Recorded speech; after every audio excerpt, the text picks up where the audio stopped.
Assalamualaikum warahmatullahi wabarakatuh. Selamat sore dan selamat datang di Ashogi seri ke-103. Apa saja kutanya Himpunan Onkologi Ginekologi Indonesia. Ashogi merupakan webinar online series yang diselenggarakan oleh Hogi dan jadi wadah diskusi seputar permasalahan dan kasus-kasus terkait onkologi ginekologi. Alhamdulillah, seperti biasa, setiap Rabu sore, saya Dr. Hoirunisa kembali hadir sebagai host yang akan menemani bincang-bincang sore kita tentunya bersama Ashogi. Dan ucapan terima kasih kami aturkan kepada rekan sejawat dokter, SPOG, ginekolog onkologi, serta para guru besar yang telah berkenan meluangkan waktunya dan secara konsisten mengikuti seri Ashogi dari minggu ke minggunya. Dan nantinya selama 60 menit ke depan kita akan sama-sama berdiskusi bersama para narasumber yang telah hadir. Namun seperti biasa sebelum kita memulai diskusi, terlebih dahulu saya akan menyapa para narasumber dan moderator yang telah berkenan hadir di tengah-tengah kita. Yang pertama yaitu Profesor Dr. Haryono Winarto, spesialis obstetrik ginekologi subspesialis onkologi. Beliau merupakan konsultan onkologi ginekologi dari Fakultas Kedokteran Universitas Indonesia, RSUPN Dr. Cipto Mangunkusumo, Jakarta. Selamat sore, Prof. Haryono. Selamat sore, ya. Baik, sore, Prof. Untuk narasumber kita yang kedua, yaitu Dr. Rudi Gunawan, spesialis obstetrik ginekologi subspesialis onkologi. Beliau merupakan konsultan onkologi ginekologi dari RSUD Raden Matahir Jambi. Selamat sore, Dr. Rudi. Selamat sore. Ya, salam sehat, Dok. Alhamdulillah sehat selalu, Dr. Harisa. Ya. Baik, alhamdulillah. Baik, yang berdiri sebagai moderator kita sore hari ini yaitu Dr. Pujo Hartono, spesialis obstetrik ginekologi subspesialis onkologi. Beliau merupakan konsultan onkologi ginekologi dari Fakultas Kedokteran Universitas Airlangga, RSUD Dr. Sutomo, Surabaya. Assalamualaikum, selamat sore Dr. Pujo. Selamat sore, Assalamualaikum warahmatullahi wabarakatuh. Selamat sore, Prof. Haryono dan Dr. Rudi. Ya, Selamat sore, Dr. Pujo. Selamat sore, Dr. Rudi. Ya, sore juga. Baik, seperti biasa seluruh peserta Ashogi akan mendapat sertifikat ber-SKPID dan kehadiran peserta akan tercatat secara otomatis melalui sistem Zoom. Dan selama acara kami harapkan kepada seluruh partisipan untuk bisa berinteraksi secara aktif dengan para narasumber, baik dengan menekan tombol raise hand terlebih dahulu atau bisa menuliskan pertanyaannya di kolom Q&A yang telah kami sediakan.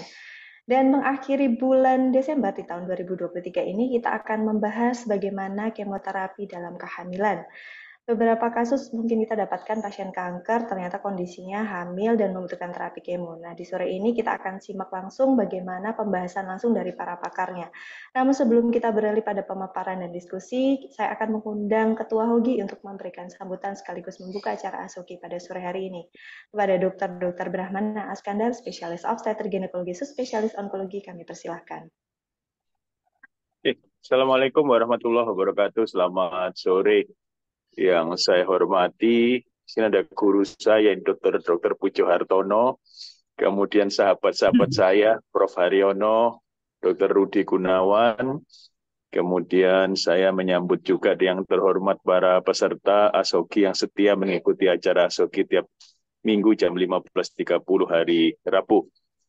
Terima kasih Dr. Hoirunisa, Bu Sekjen, dan semua tim yang mempersiapkan acara dari minggu ke minggu.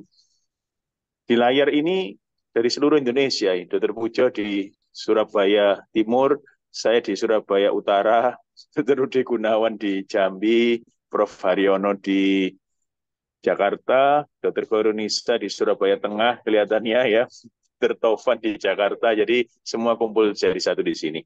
Pertama-tama atas nama pribadi dan atas nama Himpunan Onkologi Ginekologi Indonesia, saya berterima kasih banyak para sejawat, para senior, selalu mengikuti acara Setia Ashogi, dan saya mengucapkan selamat tahun baru. Semoga di tahun yang baru, tahun penuh harapan, kan semua selalu berharap di tahun yang baru, jadi tahun penuh harapan, mudah-mudahan kita selalu diberikan kesehatan, kemudian dalam menjalankan tugas, diberikan kesemangat, diberikan insya Allah kemudahan dunia akhirat. Terima kasih banyak, demikian dari saya, nanti waktunya bisa terhilang setengah jam ini kalau saya tidak menyelesaikan sambutan saya. Terima kasih banyak. Salam hoki. Assalamualaikum warahmatullahi wabarakatuh. Waalaikumsalam warahmatullahi wabarakatuh. Terima kasih Dr. Brahmana yang sudah menyempatkan waktu untuk memberikan sambutan dan membuka acara Ashogi pada sore hari ini. Baik, saya tidak akan memperlama atau memperpanjang waktu lagi untuk berpindah ke sesi berikutnya, yaitu pemaparan dan sekaligus diskusi yang akan langsung dipandu oleh moderator kita sore hari ini. Kepada Dr. Pujo Hartono, spesialis obstetrik ginekologi, subspesialis onkologi, kami persilahkan. Baik, Assalamualaikum warahmatullahi wabarakatuh, Dr. Brahmana. Saya lihat ada Dr. Topan juga di sini. Terima kasih, Dr. Nisa. Suara saya jelas ya? Jelas, Dok. Jelas, Dok. Jelas, Oke, Dok. baik. Eh, yang terhormat teman-teman semuanya yang mengikuti acara ini, saya lihat sudah di atas 129 ya. Cukup banyak yang setia mengikuti acara ini. Sore ini di penghujung tahun 2023, kita akan membahas masalah kemoterapi dalam kehamilan. Kanker dalam kehamilan sendiri nggak terlalu banyak ya. 1 dari 1.000 kalau nggak salah pernah saya baca. Kemudian yang terbanyak memang breast, yang nomor 2 dari kita. Dari kita itu ada cervix, cukup banyak juga cervix dan ovarium, ya ovarium. Dan ovarium tentunya konsekuensinya dengan kemoterapi. Nah, saya kira banyak sekali masalah kemoterapi nanti yang mungkin bisa dibahas. Paling tidak mungkin kalau ada pertanyaan dari pasien, kita bisa menjelaskan dengan baik. Kira-kira trimester berapa, kenanya, risikonya apa, kemudian tipe kankernya bagaimana, obat-obatan yang diberikan bagaimana, mungkin nanti akan dijelaskan semuanya. Dan jangan lupa, patient opinion juga harus kita libatkan, termasuk juga aspek legal dan etik yang harus kita pahami dengan baik. Monggo silakan Prof. Haryono, Dr. Haryono mungkin Ya, memberikan pembukaan. terima Silakan. kasih banyak. Terima kasih banyak, Dr. Pujo. Terima kasih banyak, Hogi, ini saya dapat kesempatan di penghujung tahun nih. Pertama, saya mengucapkan selamat Natal bagi yang merayakan, dan semoga ya, amin tadi harapan dari Presiden Hogi ya, dari Ketua Hogi, Dr. Brahmana, supaya 2024 lebih baik. Ini Dr. Pujo, ini saya pakai PowerPoint atau gimana nih, atau ngomong aja? Monggo silakan. Oh ya, ya. Ya, ada sedikit aja sih, ini ada beberapa kutipan aja.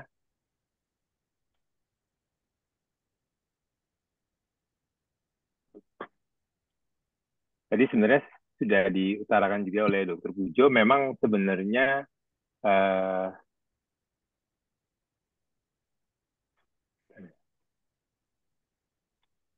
sedikit sekali sih kejadiannya ya. Jadi kayak ini kebetulan ini yang saya kutip ini pada kanker ginekologi yang biasa kita tangani di Indonesia ya. Jadi cervix, ovarium ya. Kalau endometrium ya nggak mungkin orang lagi hamil ya, dan vulva vagina ya. Sebenarnya angkanya malah lebih kecil lagi, malah 1,4 sampai 4,6 per 100.000 ya. Jadi ya di bawah per 100 ya, jadi di bawah 1% sebenarnya ya. Dan sebenarnya memang kita jadi ragu-ragu sering kalau misalnya kita memberikan kemoterapi pada wanita hamil ya. Apa aja sih gitu, apa nggak makin horor gitu ya. Nah itu sebenarnya kalau sudah memberikan sebenarnya ada beberapa panduan ya, yaitu memang ya harus berdasarkan berat badan sebenarnya. Jadi artinya jangan sampai rugi gitu, udah ngasih, udah ada resikonya, tapi jangan ngasih tanggung-tanggung sebenarnya ya. Terus kapan sih timingnya ya, tadi seperti diungkapkan oleh Dr. Pujo ya. Memang timingnya itu sih pada umumnya menganjurkan di atas trimester 1 ya, termasuk pada yang breast cancer sekalipun, atau hamil di atas 14 minggu ya. Hamil di atas 14 minggu itu taksan, platinum, terutama karboplatin ya, itu lebih aman dibandingkan cisplatin ya. Lalu anthracycline, etoposide ya, itu juga termasuk aman ya. Jadi jangan ragu-ragu dan jangan takut untuk memberikan, tapi sedapat mungkin pada usia hamil di atas trimester 1. Lalu kalau untuk targeted terapi, sampai sekarang tidak ada yang menganjurkan. Ya. Jadi targeted terapi itu mungkin kalau sejawat obgyn umum, yang dimaksud dengan targeted terapi itu misalnya biasanya pada breast cancer ya. Breast cancer itu ada beberapa yang sudah ditanggung oleh banyak asuransi ya. Misalnya dikasih terapi selain kemoterapi yang konvensional, tapi dikasih misalnya anti VEGF gitu ya, bisa-bisa saja ya. Nah itu sampai sekarang sebaiknya dihindarkan pada saat kehamilan, ya, anjurannya. Ya. Kalau di ginekologi sendiri, ginekologi yang dalam tanda kutip yang ditangani di Indonesia sebagai kanker ginekologi bukan punyanya bedah onkologi ya, cervix ya, ovarium ya, itu hampir semuanya aman sebenarnya. Tapi tetap diingat di atas trimester 1 ya. Dan kontraindikasinya nih sebenarnya semuanya relatif ya. Dan bukan berarti kalau di atas trimester 1 nggak ada gangguan pertumbuhan, ya, tapi bisa saja tetap terjadi gangguan pertumbuhan. Cuman memang yang harus ditimbang adalah termasuk mengajak bicara atau keputusan bersama sih dengan pasiennya, kalau manfaatnya itu lebih besar daripada resikonya. Kalau itu bisa lebih besar, maka bisa dilakukan sebenarnya ya.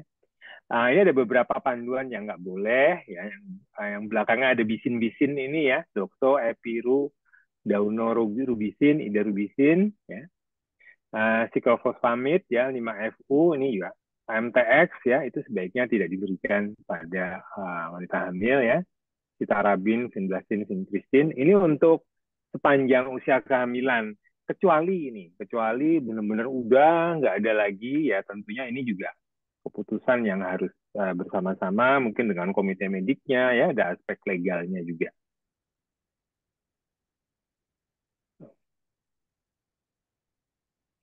Ya, ini ada beberapa penelitian ya. Sebenarnya ini penelitiannya di binatang ya, karena kalau nggak mungkin wanita hamil diteliti ya. Ini adalah kerusakan-kerusakannya ya. Jadi ternyata banyak major malformation yang tidak kita harapkan kalau kita tetap memberikan obat-obatan kemoterapi ya, terutama pada usia hamil pada saat trimester pertama ya. Nah ini juga kalau untuk targeted terapi juga nggak dianjurkan ya, karena jelas bisa mengganggu ya. Nah ini adalah risiko-risiko selama kehamilan. Sebenarnya lepas dari trimester 1 pun tetap ada risiko ya. Jadi ada bisa aja functional defect bisa ya, minor transfer malformation tetap bisa terjadi ya. Meskipun angkanya jauh lebih kecil. Jadi biasanya settingnya kalau setting memang benar-benar harus diberikan. Tapi kalau misalnya kanker serviks, stadium awal, yang kebetulan ketahuannya juga sudah 30 minggu ke atas, ya mungkin masih bisa ditunggu deh sampai benar-benar viabel janinnya, untuk habis itu diterminasi dan diberikan terapi untuk kankernya. Nah, saya pikir segitu saja kira-kira paparannya di awal ya. Jadi memang ada beberapa hal yang perlu kita perhatikan. Terima kasih Dokter Pujo. Baik, terima kasih Prof. Haryono. Jadi sudah cukup jelas ya. Tetap ada ancaman, terutama pada trimester pertama. Karena itu kita harus betul-betul. Dan kalau bisa mestinya ya melibatkan tim ya kalau sudah seperti ini. Tidak kita tangani sendiri. Mungkin di Dokter Rudi bisa mau menambahkan mungkin barangkali dampak yang jangka panjang ya, apa ada ya penelitian-penelitian yang Ya, ternyata setelah sekian tahun itu aman atau setelah sekian tahun meskipun kita nggak yakin benar ya apakah ini karena efek kemo atau efek yang lainnya. Monggo silakan.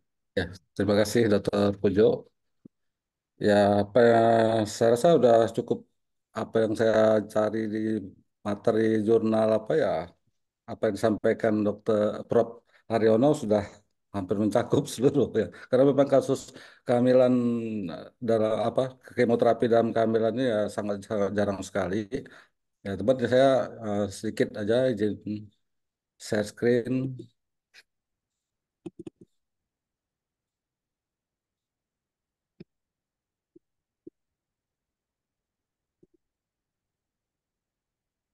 Ya, sedikit. Ya, sebagian besar sudah disampaikan sih sebenarnya dengan Prof. Haryono.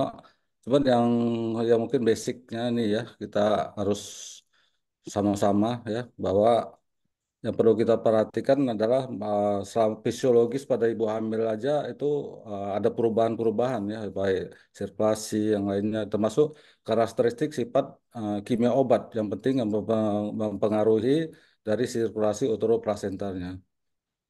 Ada 4 poin penting yang kita perhatikan dalam pemberian kemoterapi dan kehamilan, yaitu masalah kaitan dengan uteroplasental, yaitu berat molekulnya sendiri, pengikatan protein, dan kelarutan lipid, ionisasi. Di mana makin berat itu, uh, berat molekulnya itu biasanya tidak melewati saluran plasenta. Demikian juga dengan pengikatan protein yang tidak terlarut dalam lipid, dia lebih mudah melewati saluran plasenta. Mungkin itu yang harus kita perhatiin. Tadi pada prinsipnya itu hampir semua pemberian kemoterapi pada di atas semester eh, 1, ya, semester 2 dan tiga itu relatif aman sih berdasarkan jurnal, kecuali yang terapi target kalau nggak salah. Nah, itu masih dalam, kalau bisa dihindarin karena data-data masih minim. Juga banyaknya ditemukan oligohidramnion dan juga anhidramnion pada terapi itu, makanya kurang dianjurkan. Kalau kita lihat perubahan-perubahan fisiologis dari selama kehamilan dan efek farmakonya, ya adanya peningkatan volume ekstraseluler, pengenceran hipoalbuminemia, peningkatan sekresi estrogen, dan juga fungsi ginjal ini mungkin ya berpengaruh terhadap nanti efektivitas obat yang akan kita gunakan.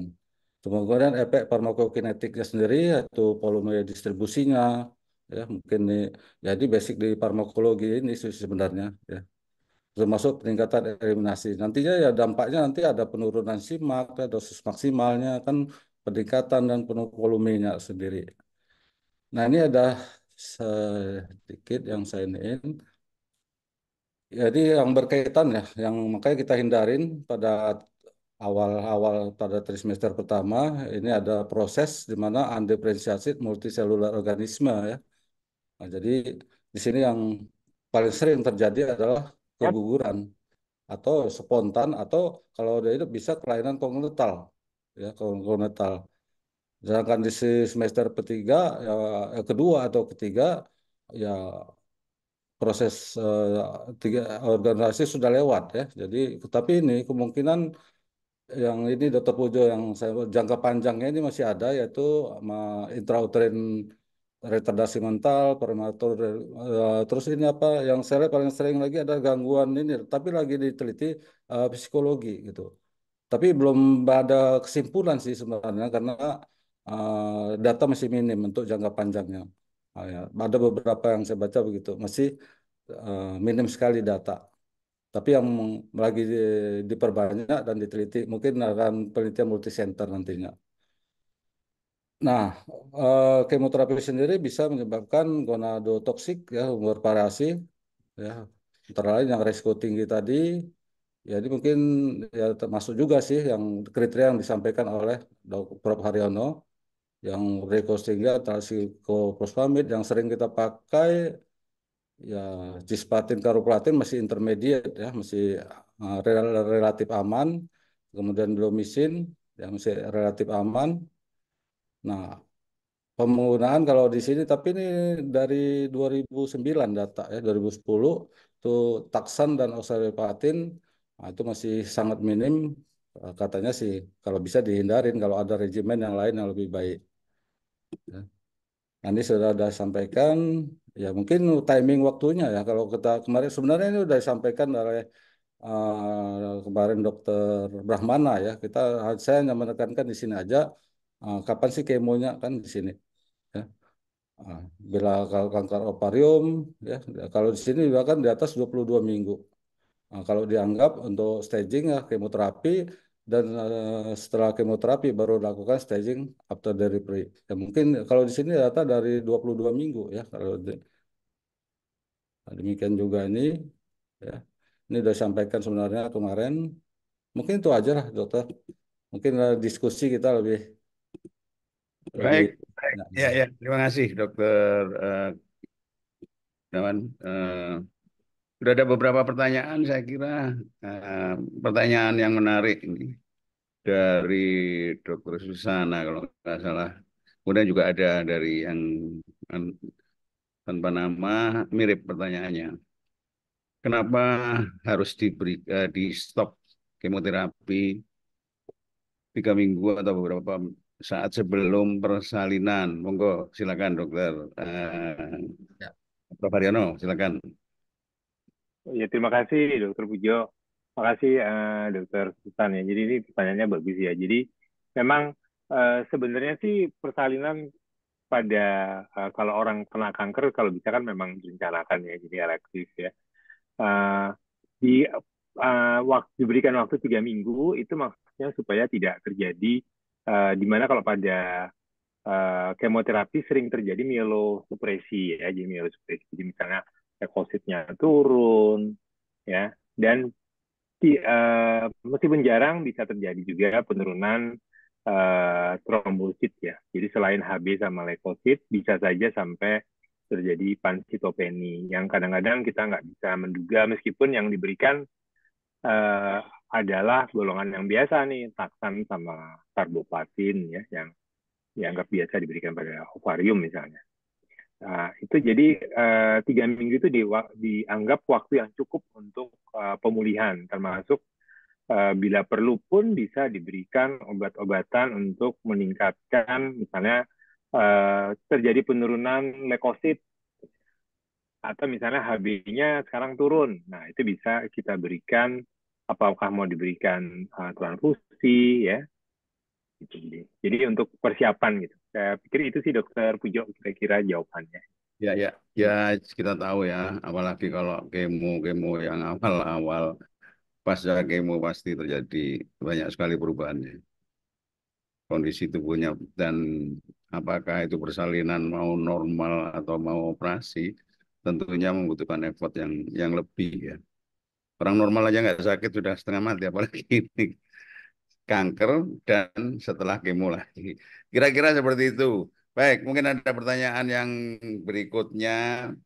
Nah, ini kalau pada saya akvarium, ini milih ditunda kemo atau bagaimana? Tadi sebetulnya sudah dijelaskan Dokter Rudi Gunawan. Kalau saya akvarium ini pilihannya kemonya ditunda dulu lah, diselesaikan penyakitnya atau hamilnya yang saya nggak tahu. Ini kira-kira bagaimana? Ada pendapat Dokter Rudi? Ya, sebenarnya kita ini, Prof. Dokter, pilihan itu multi ya, kita enggak kita saja. Ya, kita ada dokter neonatologi, termasuk keluarga, itu kita duduk bersama di sini menentukannya kan. Ya, kalau tujuannya yang kuratif, ya, yang ini ya kemungkinan kemo, ya kalau kuratif tetap diinikan ya. Kalau berdasarkan yang tadi data itu kita kalau melihat kemarin tuh ya tetap kemo dilakukan kan di atas semester kedua gitu. Nah, yang jadi masalah kapan dilakukan operasi untuk ovarium biasanya kan untuk apa ya diagnostik ya laparoskopi atau laparoskopi kan. Nah, itu dilakukan biasanya 22 minggu kalau berdasarkan apa tadi berdasarkan dari guideline tadi ya berdasarkan guideline. Nah, eh, kalau kapan dilaksanakan kemonya, ya kita tetap sih dok di atas trimester kedua. Nah, nanti penundaan operasi ya itu tergantung dari situasional menurut saya. Nah, kemarin kalau sudah disampaikan juga dalam eh, bincang-bincang yang lalu bahwa ya ada berdasarkan ngelihat juga besar tumornya kan. Nah, kalau misalnya udah sangat besar mengganggu dari ininya. dari janin sendiri eh, itu mungkin ya kita langsungkan lakukan operasi kan gitu. Tapi kalau bisa ditunda ya kita tunda. Tapi lah para diagnostik kan harus dok kita mengambil untuk kecil ovarium terutama dok kan. Ya, Nah, jadi ya terima kasih. Jadi asumsinya ini kan sudah dioperasi, kemudian ovarium, kemudian perlu kemoterapi, mungkin stadiumnya, jenisnya memerlukan kemoterapi. Nah, pemberian kemoterapi ini sebaiknya ditunda sampai kehamilannya terselesaikan atau terminasi. Atau kalau misalnya ditunda, ini risikonya apa? Apakah tambah berat penyakitnya, akhirnya berdampak juga pada kehamilannya. Ini memang pilihan ya. yang agak sulit. Mungkin dokter Prof. Haryono ada Ya, pendapat. terima kasih Dokter Bujo, terima kasih Dokter Rudi. Jadi sebenarnya yang dilakukan Dokter Rudi tadi sudah benar ya. Jadi tapi mungkin ada pertimbangan lain-lain juga sih. Jadi misalnya pasangan itu ya, di mana ibunya yang menderita kanker ovarium itu anaknya misalnya baru yang pertama sudah kena kanker ovarium. Tentu pertimbangannya akan lain misalnya. Oh ini udah anak kelima ini gitu. Apalagi kalau ditambahin lagi embel-embelnya, ini kebobolan ini sebenarnya dok, sebenarnya belum mau hamil. Nah, itu ada lagi tuh Ya. pertimbangan-pertimbangannya. Tentu itu pertimbangan yang sangat individual di tiap ibu hamil, ya itu akan beda-beda. Dan tentunya juga untuk seorang dokter yang mengobati pasien ini juga dia akan memikirkan seberapa cepat kanker ovariumnya ini akan menjadi makin advance gitu ya. Jadi misalnya kalau jenisnya itu jenis yang uh, papillary serous, yang high grade gitu misalnya. Kebetulan mungkin saat di fungsi asites itu mungkin udah ketahuan, wah ini serous nih kelihatannya ya. Apalagi di fungsi, waduh merah semua nih misalnya ada asitesnya. Nah itu juga mungkin ditambah dengan pertimbangan udah ini anak keberapa bu? Oh ini anak kelima gitu. Mungkin akan berbeda dengan misalnya, wah dok saya udah menikah 10 tahun nih baru hamil pertama nih. Terus kok baru kebetulan ada kanker ovarium ya. Itu tentu akan berbeda ya, di mana kita ya ini tarik-tarikan nih, mau nyayang-nyayang kehamilannya atau mau ngobatin dulu. Tapi kembali lagi ke prinsip pemberian kemoterapi, sebenarnya kalau pada kehamilan di atas trimester pertama itu sebenarnya sudah cukup aman. Jadi nggak ada panduan yang udah pasti bahwa ini nggak boleh begini, nggak boleh begitu. Tapi ini mungkin banyak sekali pertimbangannya. Saya pikir sih itu Dokter Pujo, Baik, mungkin Dokter terima Pujo kasih. juga ada. Prof. Haryono. Jadi memang eh, kalau katanya Dokter Brahman, nah ini profiling pasiennya. Dan itu penting sekali, dan itu komunikasi awal. Jadi dimulai dari anamnesis saya kira. Komunikasi awal kita dengan pasien. Akhirnya memang pasien betul-betul diajak berbicara, dan semuanya kita jelaskan. Keputusan tentunya pasien yang lebih banyak mengambil keputusan sejauh kita sudah menjelaskan dengan baik, dan tentunya kalau perlu kita konsultasikan ke teman-teman dari itu maternal dan sebagainya tentunya. Artinya bukan bukan domain dari onkologi saja kalau sudah menghadapi dengan kehamilan. Baik, pertanyaan berikutnya dari Dokter Indi ini menarik saya kira. Untuk mencegah kehamilan KB yang sudah dipakai diteruskan apa tidak kalau pada kemo. Kemudian yang tipe yang bagaimana, yang hormonal apa non hormonal. Kemudian yang kedua, kalau pas hamil ini sudah dijawab sebenarnya perlu diajukan terminasi seperti preeklamsia atau enggak. Ya mungkin pertimbangannya dilakukan terminasi atau tidak nanti eh, tergantung juga kondisi kondisi janinnya, kondisi penyakitnya. Menarik saya kira, dan saya kira tentang KB ini ya kadang-kadang kan teman-temannya si Aservik sudah dalam kondisi diradiasi itu pun juga ada yang hamil kadang-kadang. Artinya apa? PKBRS di tempat kita ini mungkin juga mulai mulai lemah. Jadi barangkali ini juga perlu kita galakkan lagi. Apalagi kalau pasien sudah kanker atau menjurus ke arah kanker. Silakan Prof. Dokter Gunawan mungkin kira-kira kalau KB yang apa yang dengan kemo dia pakai KB apakah boleh dilanjutkan, ini tidak terkait dengan kehamilan tapi juga ada hubungannya saya kira. Monggo, Dokter Gunawan. Ya tergantung jenis ininya kanker apa dulu ya kalau udah ya saya sendiri belum pernah dapat kasus sih seperti itu. Rata-rata yang kita kemo pada pasien hamil yang jelas tadi kan lagi hamil. Nah, sekarang kalau dalam pasca setelah lahir tidak hamil lagi, ya yang masih reserve ya, masih di infertilitasnya masih dini ya kemungkinan ya kalau ya saya juga belum pernah ini ya. Ya yang paling aman sih ya mungkin apa namanya kalau IUD apa kan masih misalnya gini pasca kalau kita SC lahir langsung yang lagi kita kembangkan sekarang itu apa intrauterine device saat pada SC. Nah, itu gimana, Bro? Saya juga ya kurang ini ya data saya kan belum ada masalah itu. Makanya saya juga berpikir kalau memang ini baru terpikir juga kalau IUD ini selama ini kita kan kalau udah hamil ini kan orang jarang gitu kan. Nah, kalau dilakukan IUD itu saat dia melahirkan gitu. Kan kita selalu tuh. IUD sekarang mungkin yang lagi digencar di BKKBN, terutama yang masuk untuk program stunting dan juga itu menjarangkan itu yang kita utamakan sekarang itu. Nah, masalah kecuali ya kalau CA kalau endometrium nggak mungkin mungkin antara serviks dan ovarium. Kalau dari serviks sendiri ya kita sendiri ya menganjurkan ya kalau apa itu ya kondom aja gitu. Lebih ini. Kondom saya rasa non hormonal ya mungkin tidak pengaruh Ya, yang ya, begitu. ya. Ya, Kalau menurut saya sih baik. kondom Mungkin ini. Prof. Haryono.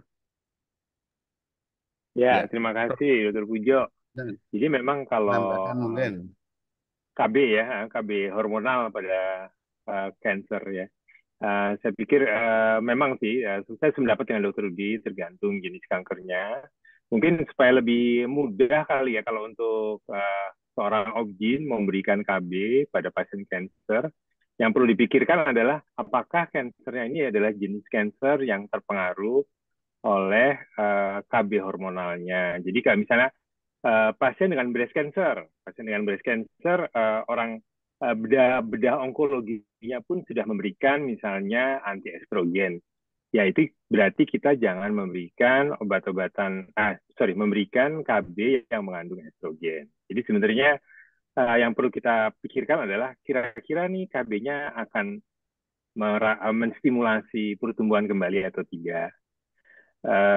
Kalau untuk kanker serviks itu sebenarnya misalnya dia pasca radiasi, sebenarnya kan dia sudah nggak usah KB lagi. Jadi karena sudah diradiasi biasanya sudah terjadi kerusakan untuk organ reproduksinya. Jarang sekali sih yang habis itu ditahan misalnya. Yang paling penting adalah mungkin breast cancer kali ya yang sering mampir ke ini ya. Baik. Kalau untuk ovarium ya sebenarnya nggak banyak ya yang terpengaruh oleh hormonal. Begitu kira-kira Dokter Pujo, mungkin Dokter Pujo sendiri kali punya pengalaman. Ya, ya, kalau kalau ovarium kan habis dioperasi mungkin saya nggak tahu ya apakah masih perlu dipertahankan lagi, diberi kesempatan lagi untuk hamil lagi, ini juga juga betul-betul harus kita evaluasi ya. Baik, kita lanjutkan dulu dengan pertanyaan karena cukup banyak pertanyaan ini. Ada dokter. Nah, ini kaitannya dengan ASI. Ya. Jadi sudah hamil melahirkan CA, nah dia harus kemo, tetapi juga pertimbangan memberikan ASI. Kira-kira bagaimana, Dokter Rudi? Silakan, Ya Dokter kalau Rudi. dalam beberapa dianjurkan tidak diberi. Dok. Selama pemberian kemo ASI sebaiknya tidak diberi. Gitu, Dok.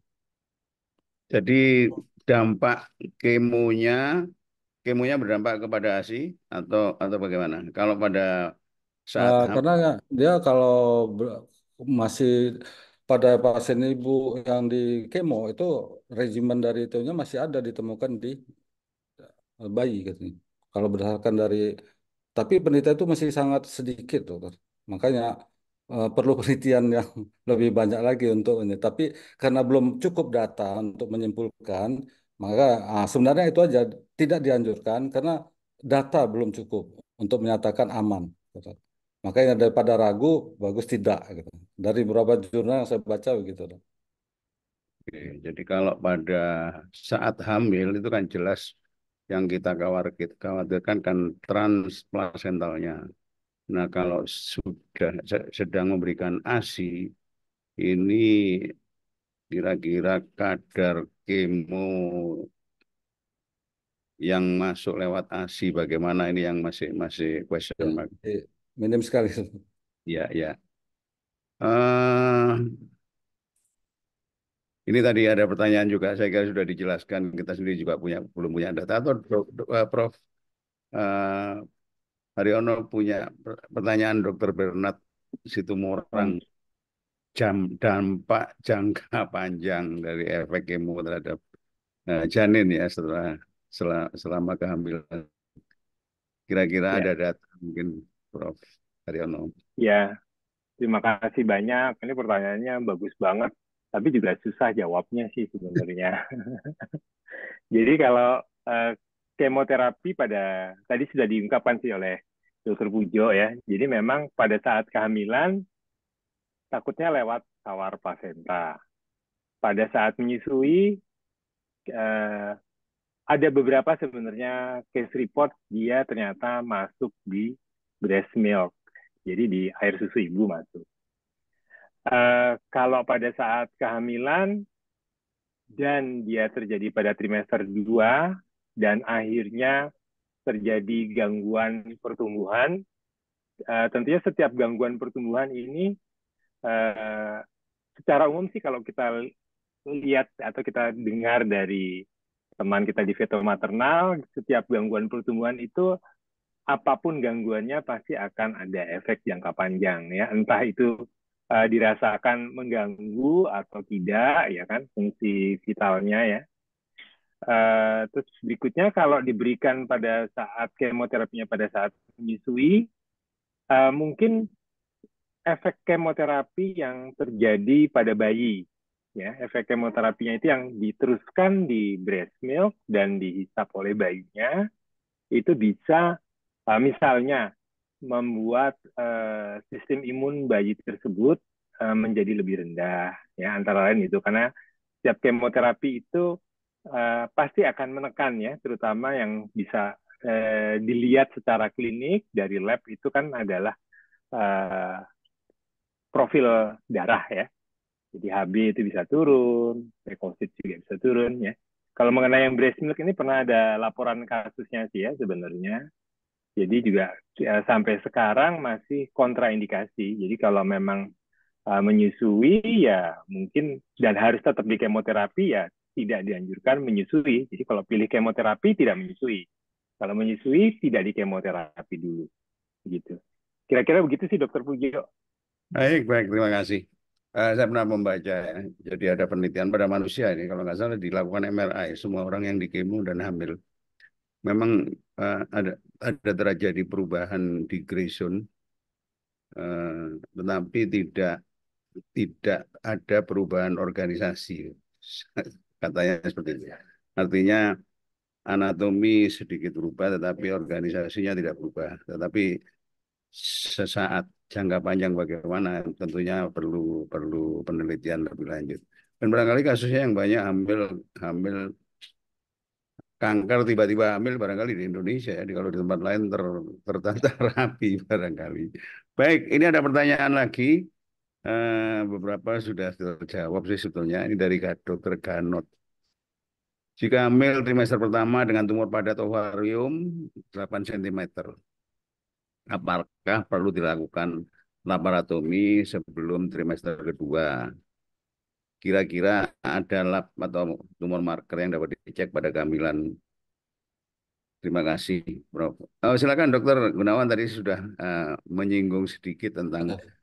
Sebenarnya Pak. indikasi utamanya, Pak. Kalau dari guideline kita kan 22 minggu ke atas. Jadi selama kita tidak ada gangguan dalam kehamilan dan tidak urgent, ya kita bisa menunggu. Kecuali kalau misalnya kista terpuntir, ya itu walaupun semester pertama tetap kita operasi. Jadi tetap berdasarkan indikasinya, dokter. Nah, untuk semester pertama mungkin ya kalau bincang-bincang kemarin kan masih ada tempatnya pemberian tokolitik kan, untuk karena masih pengaruh dari apa progesteron ya untuk kehamilan dia masih kuat dibandingkan dengan dari darah ibu plasenta gitu. Mungkin tambahan itu aja. Kira-kira pertanyaannya untuk lebih meyakinkan ini mengarah ke ganas atau enggak pada pada Nah, tumor atau kiste ovarium, apakah itu apakah tetap sama kondisi hamil dan tidak hamil, kira-kira dasar diagnosisnya? ya kalau untuk tumor marker apa ya sebenarnya sama saja dokter untuk ini untuk urgennya. Menurut saya sih gitu. Nah, kecuali dalam penemuan kita ternyata hasil laboratorium PA-nya ditemukan ganas, ya baru kita menentukan terapi untuk berikutnya kan kemo. Nah, kalau ternyata jinak mungkin udah selesai sampai di situ, dokter. Oke, ya, ya. Baik. Jadi rasanya protokolnya tetap seperti operasi pada tumor ya, pada tumor ovarium yang memang indikasi operasi, tinggal menentukan kapan harus dilakukan operasinya yang ya tidak terlalu lama, aman untuk tumornya, dan tidak terlalu berisiko untuk janinnya, kira-kira seperti itu ya. Ya.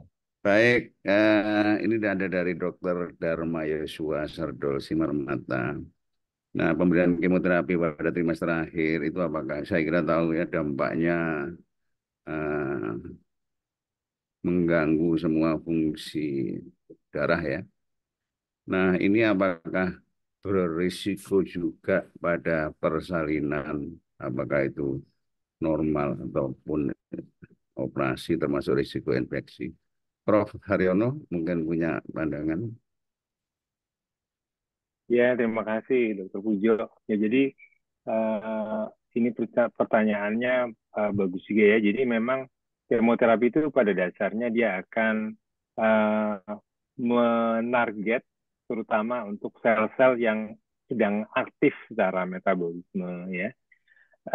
Pada manusia, pada ibu yang tidak hamil pun sel-sel misalnya sumsum tulang belakang yang menghasilkan atau pabrik dari komponen-komponen darah itu juga biasanya diserang ya. Demikian juga kalau kemoterapi itu nanti diteruskan melalui sawar darah plasenta ke bayi, bayinya pun bisa terkena dampak itu juga. Jadi baik ibunya maupun bayinya ya, yang kita nggak pernah tahu ya sebenarnya ya, apakah benar-benar lewat sawar darah plasenta atau tidak. Kalau nggak sih paling tidak ibunya ya. Ibunya kalau mengalami nanti jadi leukopeni gara-gara di kemo ya dan seperti kita tahu bahwa itu termasuk sistem yang penting itu komponen yang penting dalam sistem pertahanan tubuh, maka dia akan bisa lebih mudah terkena infeksi ya. Jadi memang kita mesti hati-hati. Resikonya jadi memang bisa terjadi bahwa dia mudah terkena infeksi, lebih rentan, lebih mudah perdarahan karena yang bisa kita ukur saja itu yang ada di profil darah. Pemeriksaan darah periferial lengkap ya, termasuk hitung jenisnya. Sebenarnya mungkin ada lagi hal-hal lain yang terganggu ya, jadi bukan hanya yang bisa kita ukur saja. Jadi itu yang membuat kita harus lebih hati-hati pada wanita hamil. Ya, demikian Dokter Pujo, mudah-mudahan jelas. Baik, ya, ya, ya. Jadi memang risiko itu pasti tetap ada ya, apalagi pada saat persalinan. Oleh karena ini memang dijelaskan tadi bahwa sebaiknya ada jeda waktu ya antara kemo terakhir dengan kira-kira rencana kalau ini terminasi kan sudah bisa dipastikan atau rencana persalinan apakah normal atau tidak itu juga perlu perlu dipertimbangkan tersendiri. Masih ada lagi? Mungkin ada yang mau bertanya langsung atau Dokter Gunawan ingin menambahi barangkali? Ya, ya sebenarnya tujuan dari jeda 3 minggu itu ya tujuannya untuk jangan sampai terjadi intraoperatif leukopenia karena paling sering terjadi situ dari beberapa penelitian tuh 33% bayi sering demam, mudah infeksi, ngalamin neutropenia pada ya itu yang tidak ada jeda pada 3 minggu. Makanya disarankan jeda tadi tujuannya justru untuk menghindarin ini tadi terjadinya neutropenia tadi. Ya, dari ada beberapa malah tapi pada trimester terakhir itu malah infeksi paling sering. Nah, ada beberapa penelitian gitu. Maaf. Ya, ya. Kemudian ini kalau saya sendiri pernah ada kasus sempat sih sebenarnya dapat kehamilan dalam kehamilan. Waktu itu yang pertama ya saya dikonsul dari breast cancer ya, dikonsul dari bedah onkologi. Tapi waktu itu kehamilan masih ini ya memang kita lakukan minta kemo bersama gitu dengan bedah onko. Yang kedua kasus itu Chia cervix saya sampai sekarang juga masih bingung. Chia cervix stadium hampir 2A mungkin udah hampir 2B itu bisa hamil gitu. Yang akhirnya saya kemoterapi dan akhirnya dapat celah untuk radikal. Jadi pada saat melahirkan langsung saya lakukan radikal sekalian dalam persetujuan keluarganya gitu. Itu mungkin dua kasus yang saya dapat itu. Nah ini Sama menarik ya ini dilahirkan berapa minggu kira-kira, dokter? aterom. Aterem ya. Jadi Ya, ditunggu satu minggu kan? iya, Enggak. aterom dua Tidak kasus. Ya, tidak udah ada lama sih kasus pertanyaan. Dok. Cuman Apakah sama dengan sayangnya 3 tahun los nggak evaluasi. Selama 3 tahun evaluasi bagus semua janin dan ibu ya tidak ada ditemukan. Tapi karena dia orang jauh ya di daerah, jadi nggak pernah lagi kontrol gitu sampai sekarang. Itu ya udah 7 tahun yang lalu. Malah waktu di awal-awal kasus objin dulu saya dapat kasus ada 4 itu. barangkali mungkin perlu dipikirkan win-win ya. Artinya janinnya mungkin bisa selamat, Hmm. kansernya pun tidak tidak terlambat. Kira-kira seperti itu. Hmm. Ya, ya sekali lagi kita harus harus mengajak teman kita untuk ikut memikirkan ya. Kira-kira determinasi yang aman berapa. Ini seperti pertanyaan tadi. Apakah mirip dengan preeklamsia? Preeklamsia itu kan ancaman untuk ibunya pasti ada. Tapi terminasi tentunya juga kita harus memikirkan bayinya juga. Kalau Dokter Prof. Ariano kira-kira ada Sia cervix ini menarik. Sia cervix seperti yang diceritakan kapan determinasinya idealnya. Itu Iya dok pengalaman ya. ya. Ya, ya, di center kami memang sudah ada beberapa sih ya. Jadi memang ya itu pertimbangannya antara lain bagaimana ketersediaan perinataloginya juga sih, Dok. Jadi kalau misalnya perinataloginya sudah bisa pada usia 32 minggu atau 34 minggu, biasanya tetap kita tawarkan ke ibunya. Memang sih yang paling baik adalah kalau kita memberikan informasi dengan segala keuntungan kerugiannya sedapat mungkin jangan kita yang memutuskan tapi adalah ibunya dan keluarganya itu yang memang paling ideal ya tapi memang meskipun kadang-kadang pasien bilangnya terserah dokter nah itu kita pusing juga kadang-kadang jadi kalau kita berikan pengertian sampai benar-benar ngerti nanti pilihannya apa aja nah itu mungkin bisa diberikan. Dan yang ada di RSCM sih sejauh ini rata-rata di atas 34 minggu sudah minta di terminasi karena memang kita juga perinatologinya kebetulan sudah sangat baik, sudah di atas 80% survivalnya di atas 34 minggu.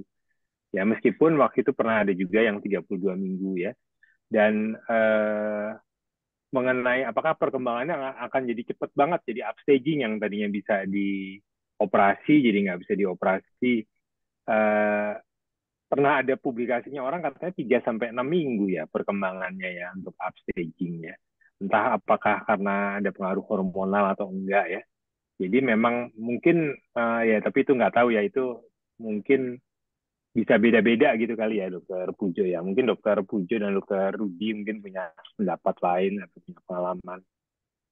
Baik, terima kasih. Ini ada satu pertanyaan nih, Resen Dokter siapa tadi itu?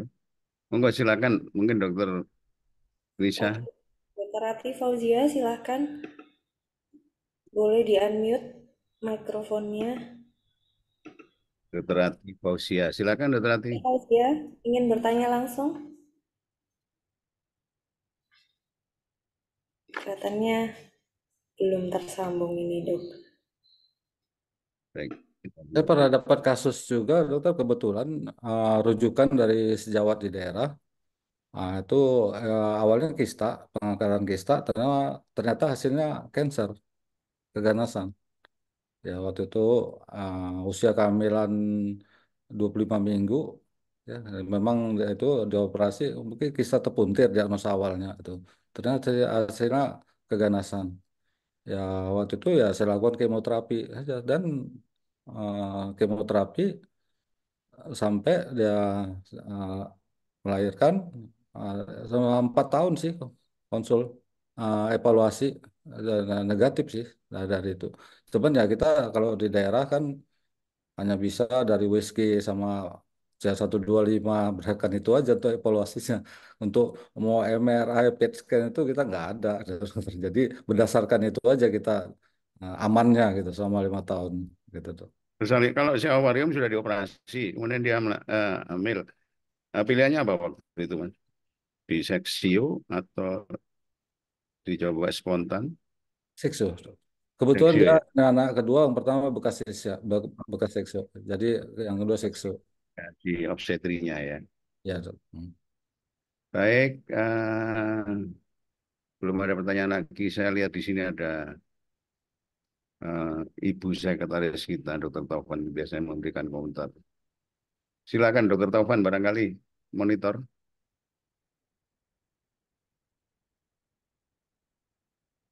Mungkin belum monitor Dokter Taufan.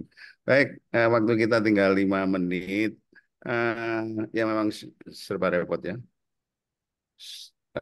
Hamil sendiri dengan keganasan, hamilnya memperburuk keganasannya juga tidak nyaman untuk kehamilannya. Jadi memang serba repot, apalagi kalau kita mengambil keputusan harus kemoterapi, ya tentunya ada tambahan beban lagi.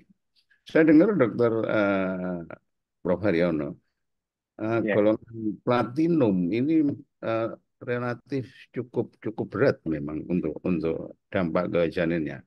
Apa benar seperti ini, ya, Prof. jadi Haryono? memang ya terima kasih Dokter Pujo. Jadi memang sebenarnya kalau golongan platinum itu termasuk yang medium ya mungkin ya efeknya ya ke kehamilan ya. Eh, Kalau untuk cisplatin itu memang lebih dianggap lebih berat dibandingkan dengan karboplatin yang ada datanya. Tetapi tetap sih kalau memang wanita hamil dengan advanced ovarian cancer gitu misalnya, tapi hamilnya juga disayang-sayang karena mungkin udah nunggu lama, udah 5 tahun belum hamil-hamil, ndelalah pas taunya ovarian cancer dan taunya juga ada asites gitu misalnya. Ya itu mungkin jadi pilihan yang lebih baik diberikan kemoterapi dulu gitu ya, mungkin pada trimester 2. Untuk kemudian sih pasti akan dinilai secara berkala lagi gitu ya. Mungkin ada lagi sih Dokter Pujo mungkin yang mau saya tambahkan mengenai biomarker ya. Kalau biomarker sih tahu saya CA125 dan LDH sih ya, yang memang normalnya meningkat pada wanita hamil ya. Jadi mungkin Ya. nggak bisa terlalu dipercaya. Berbeda dengan AFP ya memang ya. AFP itu mungkin masih oke. Beta HCG juga tidak bisa terlalu dipercaya karena memang beta HCG kan karena ada sensitotrofoblast jadi pasti dia akan meningkat ya meskipun nanti digantikan juga ya oleh plasenta beta HCG kadarnya ya. Jadi mungkin yang satu-satunya tetap bisa diperiksa ya AFP, tapi AFP itu untuk yang perkiraannya untuk yang non epitelial. Itu aja sih kira-kira Dokter Pujo. Oke, baik. Ini waktunya sudah tinggal 2 menit. Mungkin ada sedikit take home message mungkin dari Dokter Rudi. untuk teman-teman yang ikut acara ini. Silakan Dr. Rudi. Ya, diam dulu. Pas saja. Pas, oke. Dokter Prof. Haryono mungkin. Ya, kalau dari saya sih mungkin take home message-nya kalau berhubungan dengan ibu hamil, mohon dipertimbangkan secara holistik. Jadi, bagaimanakah kebutuhan reproduksinya dan dipertimbangkan jadinya risk and benefit-nya. Kalau ini kan topiknya kemoterapi ya, memberikan kemoterapi, apakah untuk setting pasien ini sudah benar-benar tepat, bisa ditunda atau enggak, itu tentu adalah keputusan bersama. Jadi tolong dilihat juga kebutuhan reproduksinya, jadi jangan semata-mata ya kemoterapi. Gitu. Mungkin itu aja kali ya, Dokter Pujo Baik, ya. terima kasih. Saya kira ya di era kalau nggak salah pertimbangan kesuburan meskipun itu kanker itu saat ini kan sangat sangat diperhatikan sekali. Eh, Terima kasih kepada teman-teman yang ikut pada acara ini cukup banyak, hampir 200 saya kira. Dan juga kepada Prof. Haryono dan Dr. Gunawan yang sudah memaparkan dan mencoba menjelaskan beberapa pertanyaan dari teman-teman. Memang kasusnya tidak terlalu banyak, jadi pengalaman-pengalaman yang ada dan memang sulit penelitiannya, apalagi pada ibu hamil. Tapi intinya bahwa jelas kehamilan memperburuk ya. Suatu kan sebaliknya kansernya mungkin juga memperburuk kehamilannya, apalagi kalau ditambah dengan kemoterapi. Jadi intinya kita harus berhati-hati betul, meskipun tadi sudah ada beberapa protokol kira-kira yang aman yang mana. Golongan rubisin, isin ini juga cukup berat tentunya. Dan pertimbangan keluarga, kebutuhan keluarga juga saya kira juga perlu dipertimbangkan. Kemudian KB tadi penting, jangan sampai pasien itu sudah kita work up, sudah kita tangani hamil pada saat penanganan. Ini yang konyol, yang konyol. Dan kadang-kadang kita lupa konsentrasi ke ininya. KB-nya tidak dipertimbangkan, tidak diperhatikan sama sekali. Dan ini rasanya PKBRS. Saya kira setuju sekali kalau di semua rumah sakit ini sudah mulai lumpuh, mulai tidak. Zaman dulu itu bagus sekali, hampir semua departemen itu yang ditanyakan pertama kali ikut KB apa, tetapi ini rasanya enggak. Saya kira itu mungkin jadi tetap harus dengan kehati-hatian. Apapun kemoterapi itu membunuh sel-sel yang pertumbuhannya dengan sangat cepat. Kehamilan sendiri itu tentunya sesuatu pertumbuhan yang sangat cepat. Nah ini yang harus perlu diperhatikan. Jadi bisa juga memang dampaknya, meskipun dampak jangka panjang itu sampai saat ini juga sulit ya mendapatkan datanya. Barangkali itu saja yang bisa saya sampaikan. Terima kasih. Selamat berakhir tahun kepada semua, kepada pembicara, kepada seluruh peserta, Dr. Koirun Nisa, Dr. Taufan, Dr. Rahmana. Saya kembalikan ke Dr. Nisa. Terima kasih. Saya akhiri. Wassalamualaikum warahmatullahi wabarakatuh. Baik, Waalaikumsalam. Waalaikumsalam warahmatullahi wabarakatuh. Terima kasih banyak kepada para narasumber dan moderator kita sore hari ini. Dr. Pujo, terima kasih. Prof. Haryono, Dr. Rudi Gunawan, Dr. Bamana, Dr. Tovan. Baik, sedikit yang bisa saya ambil dari diskusi kita sore hari ini bahwa angka kejadian kehamilan pada kanker ginekologi itu memang sangat kecil. Namun ketika kita menjumpai kemoterapi ternyata bisa diberikan pada trimester 2 dan disarankan untuk dihentikan kurang lebih sekitar 3 minggu menjelang persalinan. Dan untuk pemberian ASI ternyata tidak direkomendasikan pada pasien dalam terapi kemoterapi. Dan yang paling penting adalah tata laksana pasien hamil dengan keganasan atau kanker ginekologi idealnya penata laksananya adalah secara komprehensif dan multidisiplin dengan divisi yang terkait. Baik, 1 jam lebih kita sudah berdiskusi, sampailah kita di akhir acara. Semoga diskusi kita sore hari ini membawa banyak manfaat. Terima kasih banyak kami aturkan atas perhatian dan atensi seluruh peserta ASOGI, dan jangan lupa untuk kembali ke seri ASOGI berikutnya di bulan Januari tahun 2024. Dan kami juga mengucapkan selamat tahun baru 2024. Semoga harapan-harapan baik bisa tercapai dengan semangat yang baru di tahun yang baru. Sampai jumpa di Asogi seri berikutnya. Kami undur diri. Wassalamualaikum warahmatullahi wabarakatuh. Waalaikumsalam warahmatullahi Terima wabarakatuh. kasih, Dok. Prof.